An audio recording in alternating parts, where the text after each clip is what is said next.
Assalamualaikum warahmatullahi wabarakatuh. Perkenalkan nama saya Resti Aprilianti dengan NIM 2134314. Pada kesempatan kali ini saya akan mempresentasikan resume chapter 2 mengenai finite automata untuk memenuhi tugas mata kuliah teori bahasa dan automata dengan dosen pengampu Bapak Iip Permana. Yang pertama, definisi finite automata. Finite automata atau disingkat FA ini adalah model matematis dari mesin abstrak yang digunakan untuk memodelkan perilaku sistem yang terdiri dari beberapa keadaan atau kondisi yang berubah seiring waktu. Nah, FA ini digunakan untuk memodelkan banyak masalah dan sistem yang kompleks dengan menggunakan bahasa formal dan konsep matematika. Salah satu manfaat dari EVA ini adalah mudah dipahami dan dianalisis serta dapat digunakan untuk menghasilkan program-program komputer yang efisien dan dapat diandalkan. Selanjutnya persamaan yang terdapat pada finite state automata, yaitu M sama dengan Q, sigma, sigma kecil, S, dan F, di mana Q merupakan himpunan state, sigma merupakan himpunan simbol input, sigma kecil merupakan fungsi transisi, S merupakan state awal, kemudian F merupakan state akhir. Yang kedua, elemen dasar pada finite automata. Terdapat 5 elemen dasar pada finite automata, yaitu yang pertama ada states, di mana itu merupakan himpunan keadaan atau status yang dapat diakses oleh FA.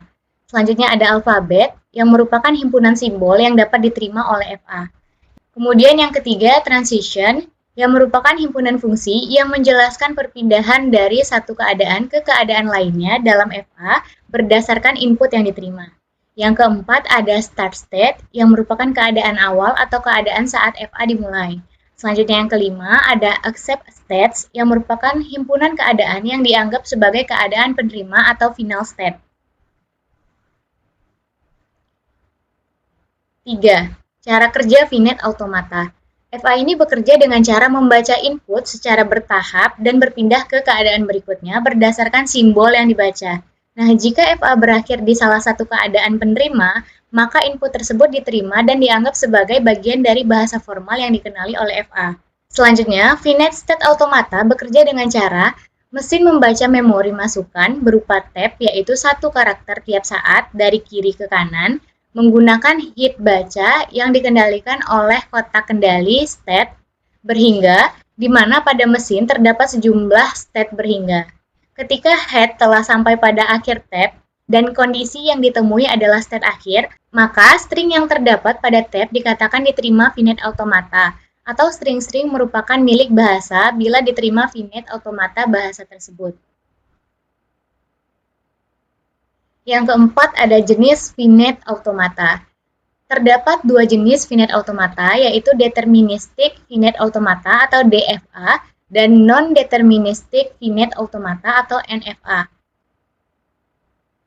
Yang pertama, deterministic finite automata atau DFA. Dalam deterministic finite automata, untuk karakter input tertentu, mesin hanya dapat menuju satu state dan fungsi transisi dipakai pada setiap state untuk setiap simbol input.